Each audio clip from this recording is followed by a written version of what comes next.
शांति। हम सुन रहे थे वंदे मातरम, जिसमें दादी जानकी जी का अनुभव सुन रहे थे। आज के लिए टॉपिक है 40 दिन तक कमरे में बैठकर योग भट्टी की। एक बार बाबा मुंबई आए थे। कुछ दिन रहकर वापस मधुबन जा रहे थे तो मैं भी उनके साथ मधुबन आई। उस बारी में मधुबन 40 दिन तक रुक गई। एक दिन मैंने बाबा से कहा, बाबा आप धर्मराज हो और मुझे धर्मराज की सज़ा नहीं खानी।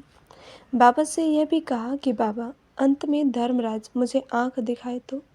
बाबा ने कहा, बच्ची धर्मराज तुमको आँख नहीं दिखाएगा। तब मैंने 40 दिन कमरे में ही भट्टी की ताकि धर्मराज मुझे आँख नहीं दिखाए। वह बहुत प्यारी थी। बाबा भी आकर शक्तिशाली दृष्टि देता था। ऐसे अनुभव होता था जैसे कि मेरे विकर्म विनाश हो गए। आज भी वह भट्टी मुझे याद है, कमाल की थी। बाबा ने कहा, बच्ची तुम तो सदा मेरे सामने होती हो। सन 1968 जून महीने में मैं पूना से मधुबन आई थी। पूना से आते समय मेरी तबीयत ठीक नहीं थी। डॉक्टर भी छुट्टी नहीं दे रहा था, लेकिन बाबा की आज्ञा थी कि मधुबन आना है। मैंने बाबा की आज्ञा का पालन किया और मधुबन के लिए निकल पड़ी। पूना से सुबह की ट्रेन पकड़कर मुंबई आई। मुंबई स्टेशन पर अनिला बहन, रमेश भाई की लौकिक बहन ने कहा, आपकी तबीयत ठीक नहीं है, घर चलो, आराम करके बाद में मधुबन जाना। मैंने कहा, मुझे बाबा याद कर रहे, मुझे जाना ही है। मैं मधुबन के लिए रवाना हो गई। जब मैं बाबा से मिली तो बाबा ने कहा, बच्ची तुम तो सदा मेरे सामने होती हो। उस समय मैं 15 दिन मधुबन में रही। तबीयत ठीक न होने के कारण बाबा ने मुझे रोका था। मैंने बाबा को कहा, बाबा मैं ऐसे ही बिस्तर पर सोई रहूं तो मेरा भाग्य क्या होगा? तब बाबा ने कहा, बच्ची तुम्हारा भाग्य बाप के हाथों में है, तुम्हारा भाग्य विधाता के हाथ में है। उसके बाद मैं निश्चिंत हो गई। जब बाबा अव्यक्त हुए उस समय मैं पुनः सेवा केंद्र पर थी। शाम को 7 बजे 13 जनवरी को मुरली टेप द्वारा सुन रही थी। उस मुरली में बाबा ने कहा था कि किसी को उलहना देना भी दुख देना है, इसलिए किसी को उलहना भी नहीं देना। यह मुरली सुन रही थी कि इतने में 2-3 भाई उठकर जा रहे थे। मैंने कहा, आप अभी रुक जाओ, बाद में जाना। इंदिरा पूना वाली भी घर जा रही थी। मैंने उसे भी कहा, आप बच्चों को सुलाकर वापस आ जाना। इतने में 9:30 बजे फ़ोन आया तो मैंने इंदिरा को कहा, फ़ोन उठाओ। उसने फ़ोन उठाया। मुंबई से सील बहन का फ़ोन था। उसने समाचार सुनाया कि बाबा ने शरीर छोड़ दिया। मैंने कहा, क्या सच कह रही हो? पुनः मैंने फ़ोन पर शील बहन से पूछा, सच कह रही हो? शील बहन ने कहा, मधुबन से ही फ़ोन आया था, तभी मैंने आपको फ़ोन किया।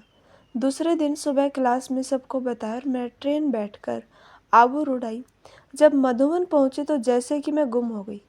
बाबा ने पहले ही दीदी और संतरी दादी को सर्विस पर भेजा था, वे भी पहुंचे। फिर जब अर्थी को जहां अभी शांति स्तंभ है वहां रखा तो मैंने अंदर ही अंदर बाबा से कहा, बाबा आप तो संपन्न बनकर अपनी याद और यादगार छोड़ गई।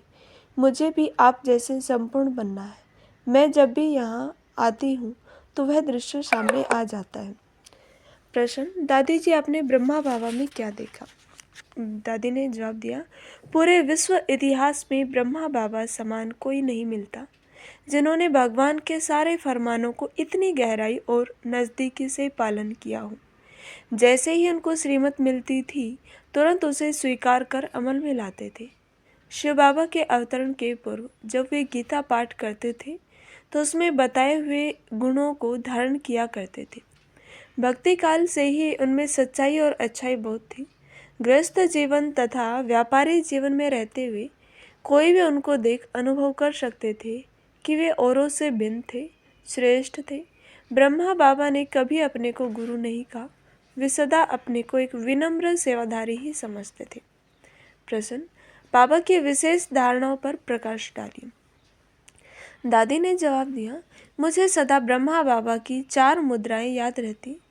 एक है तपस्या की मुद्रा, दूसरी विष्णु समान अपना हाथ सिर के सहारे रखकर लेटी हुई मुद्रा, तीसरी कुटिया के बाहर या कमरे में बैठकर बच्चों को पत्र लिखने वाली मुद्रा, चौथी है जिसमें ब्रह्मा बाबा बहुत नशे में पहाड़ पर पत्थर के सहारे बैठे। मैंने बाबा के 4 रूपों को भी देखा। एक है साकार रूप, दूसरा है अव्यक्त रूप, तीसरा है निराकारी रूप और चौथा है भविष्य श्री नारायण का रूप। जब भी बाबा किसी को अचानक दृष्टि देते थे तो दृष्टि लेने वाला अशरीरी बन जाता था। उसके पांव से लेकर सिर तक आध्यात्मिक शक्ति प्रवाहित होती थी। बाबा ने किसी भी सेवा के लिए बच्चों को ऑर्डर नहीं किया। पहले खुद करके दिखाते थे, बाद में बच्चे की योग्यता और शक्ति अनुसार सेवा देते थे। हिम्मतहीन को हिम्मत देकर और उमंग भरकर सेवा योग्य बनाते थे। बाबा पर यज्ञ की इतनी सारी जिम्मेवारियां होते हुए भी और निभाते हुए भी पुरुषार्थ पर बहुत ध्यान रहता था। सवेरे 2 बजे वे संपूर्ण रीति से जागृत रहते थे। उनकी आंखों में चमक दिखाई पड़ती थी। उस समय बाबा बच्चों को, भक्तों को, पापियों को, बंधन वाली आत्माओं को शक्ति देते थे, योग का दान करते थे।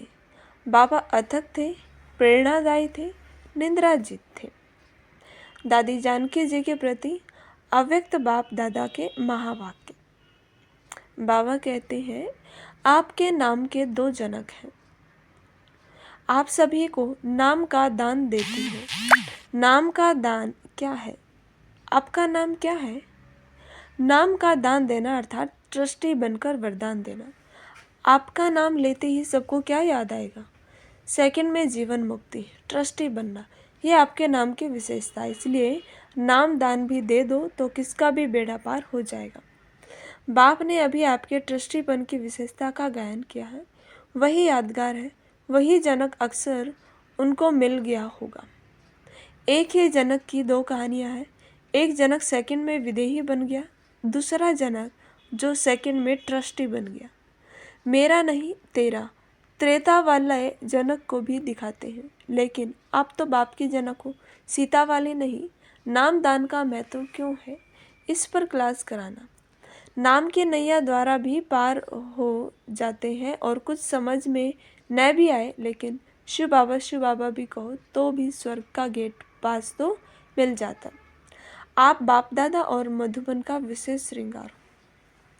मधुबन का श्रृंगार मधुबन पहुंच गया, भले पधारे। बाप दादा और मधुबन का विशेष श्रृंगार हो। विशेष श्रृंगार से क्या होता है? चमक हो जाती है ना। तो बाप दादा और मधुबन विशेष श्रृंगार को देख हर्षित हो रहे। विशेष सेवा में बाप के स्नेह और संबंध को प्रत्यक्ष किया। यह विशेष सेवा सबके दिलों को समीप लाने वाली है। रिजल्ट होती है तो बाप के स्नेह को अपनी स्नेही सूरत से, नैनों से प्रत्यक्ष किया। यह विशेष सेवा की सुनने वाला बनाना यह है बड़ी बात नहीं, लेकिन स्नेही बनाना यह विशेष सेवा जो सदा होती रहेगी। कितने पतंग देखे समा पर फिदा होने की इच्छा रखने वाले, कितने परवाने देखे। अभी नैनों की नज़र से परवानों को समा की ओर इशारा करने का ही विशेष समय है। इशारा मिला और चलते रहेंगे, उड़ते उड़ते पहुंच जाएंगे। तो यह विशेष सेवा आवश्यक भी है और की भी है। ऐसी रिजल्ट है ना। अच्छा है, जितने कदम उतनी ही आत्माओं की सेवा समाई हुई है। कितने कदम उठाए तो जितने कदम उतने ही आत्माओं की सेवा। अच्छा चक्कर रहा। उन्हों के भी उमंग उत्साह की अभी सीजन है। जो होता है वह अच्छे से होता है, अच्छे से अच्छा होता है। आपके हर कर्म की रेखा से ही अनेकों की तकदीर बदलती है। बाप दादा के मुरब्बी बच्चों के हर कर्म की रेखा से अनेकों के कर्मों की रेखा बदलती है। तो हर कर्म की रेखा से अनेकों की तकदीर की लकीर खींची। चलना अर्थात तकदीर खींचना। तो जहाँ जहाँ जाते हैं अपने कर्मों की कलम से अनेकों की लकीर खींचेंगे ना। अनेक आत्माओं के तकदीर की लकीरें खींचने जाते हैं तो कलम अर्थात कर्म ही मुरब्बी बच्चों के तकदीर की लकीर खींचने की सेवा के निमित्त बनी। तो अभी बाकी लास्ट आवाज़ है, यही है जिसको ढूंढते हैं वे यही है। अभी सोचते हैं यह है वह है, लेकिन सिर्फ एक ही आवाज़ निकली, यही है। अभी वह समय समीप आ रहा है। तकदीर की लकीर लंबी होते होते यह भी बुद्धि का जो थोड़ा सा ताला रहा हुआ है वह खुल जाएगा। चाबी तो लगाई है, खुला भी है, लेकिन अभी थोड़ा सा अटका हुआ है। वह भी दिन आ जाएगा। आगे आगे बाप होंगे, पीछे पीछे आप होंगे। बाप दादा को भी मुरब्बी बच्चों का रिस्पेक्ट रखना होता है। इसलिए बाप दादा बधाई देते हैं, न कि विदाई। वैसे तो यह मस्त है, फकीर है विश्व की परिक्रमा बाप बच्चों के साथ साकार द्वारा भी करते हैं। वैसे तो सेकंड में विश्व परिक्रमा लगाते हैं, लेकिन साकार रूप में बच्चों द्वारा सेवा की परिक्रमा लगाते हैं। बाप को विश्व की परिक्रमा अर्थात सेवा की परिक्रमा दिलाने के लिए जा रही हूँ। इस वर्ष की विशेषता चक्रवर्ती भव। आगे आगे बाप होंगे, पीछे पीछे आप बच्चों को परिक्रमा लगवाएंगे व बाप आपको परिक्रमा साथ साथ दिलाएंगे। आप में बाप है और बाप में आप। आपने सब समानता का वरदान दे दिया, समान भाव का वरदान मिला हुआ है, इसलिए न चाहते भी आप लोगों से बाप की अनुभूति होती है। इसको ही कहते हैं बाप समान बनने वाले एग्जाम्पल। समझा? इस समय शो केस के नंबर 1 के शो पीस हो। आपको देख करके और भी स्वतः ही बाप को याद करते। आप लोगों को देख के और कोई बात याद आएगी? बाप ही याद आएगा, बाप के चरित्र याद आएंगे। इसको कहते हैं आप में बाप और बाप में आप है। इसी को ही लोगों ने कहा है कि बाप मेरे में अंदर बैठा है, लेकिन समानता के कारण समान बन जाते हैं ना, इसलिए कहते हैं कि बाप बैठा है। तो आप लोगों का स्लोगन है आप बाप में है, बाप आप में है। आप और बाप अलग हो ही नहीं सकते। जैसे बाप और दादा जुड़वा हो गए ना, तो आप लोग क्या हो, जुड़ गए हो ना, सेकंड में अलग नहीं हो सकते। इसको कहते हैं बाप समान।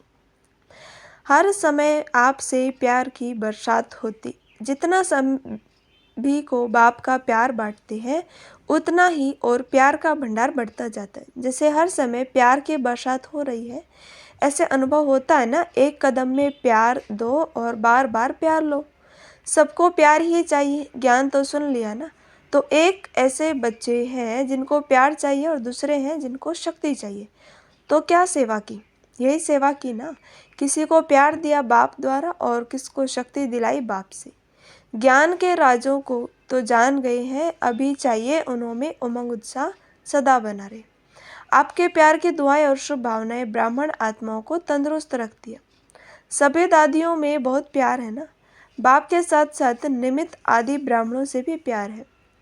आप सबके प्यार की दुआएं, शुभ भावनाएं आदि ब्राह्मण आत्माओं को तंदुरुस्त रखती है।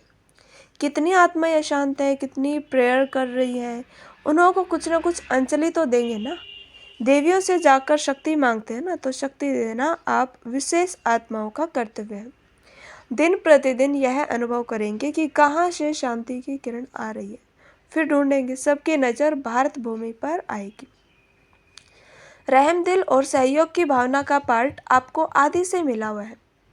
अपनी हिम्मत और सर्व के सहयोग की दुआएं शरीर को चला रही है। समय पर शरीर भी सहयोग दे देता है। इसको कहते हैं एक्स्ट्रा दुआओं की मदद। तो विशेष आत्माओं को यह एक्स्ट्रा मदद मिलती ही है। थोड़ा शरीर को रेस्ट भी देना पड़ता है, अगर नहीं देते हैं तो वो खिटपिट करता है। जैसे औरों को वह जो चाहता है वो दे देते हैं ना। किसको शांति चाहिए, किसको सुख चाहिए, किसको हिम्मत चाहिए, तो दे देते हो ना। तो शरीर को क्या जो चाहिए वो भी दे दिया करो। इसको भी तो कुछ चाहिए ना, क्योंकि शरीर भी अमानत है ना, इसको भी संभालना तो पड़ता है ना। अच्छी हिम्मत से चला रही हो और चलना ही है। समय पर आवश्यकता अनुसार जैसे शरीर आपको सहयोग दे देता है, तो आप भी थोड़ा थोड़ा सहयोग दे दो, क्योंकि इस शरीर द्वारा ही अनेक आत्माओं का कल्याण होना है। आप लोगों के सिर्फ साथ के अनुभव से ही सब बहुत बड़ी मदद का अनुभव करते हैं। हाजिर होना भी सेवा की हाजिरी हो जाती है। चाहे स्थूल सेवा न भी करे, लेकिन हाजिर होने से हाजिरी पड़ जाती। सेकंड भी सेवा के बिना न रह सकते हो, ना रहते हो। इसलिए सेवा का जमा का खाता जमा हो ही रहा है। बहुत अच्छा पार्ट बजा रही हो, बजाती रहेंगी। अच्छा पार्ट मिला ना, इतना बढ़िया पार्ट ड्रामा अनुसार दुआओं के कारण मिला है। ये ब्राह्मण जन्म के आदि के संस्कार, रहम दिल और सहयोग की भावना का फल है। चाहे तन से चाहे मन से, रहम दिल और सहयोग की भावना का पार्ट आदि से मिला हुआ, इसलिए उसका फल सहज प्राप्त हो रहा है। शारीरिक सहयोग की भी सेवा दिल से की है, इसलिए शरीर की आयु इन दुआओं से बढ़ी रही है। सेवा का बल आपके लिए दुआओं का काम कर रहा है।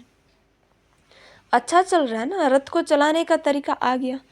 दादियों को ठीक देख करके ही सब खुश हो जाते। शरीर के भी नॉलेजफुल, आत्मा के भी नॉलेजफुल। चाहे पिछला हिसाब किताब चुकतू करना ही पड़ता है, लेकिन नॉलेजफुल होने से सहज चुकतू हो जाता है। तरीका आ जाता है ना, चलने का और चलाने का, दोनों तरीके आ जाती। फिर भी सेवा का बल दुआओं का काम कर रहा है। यह दुआएं दवाई का काम कर रही है।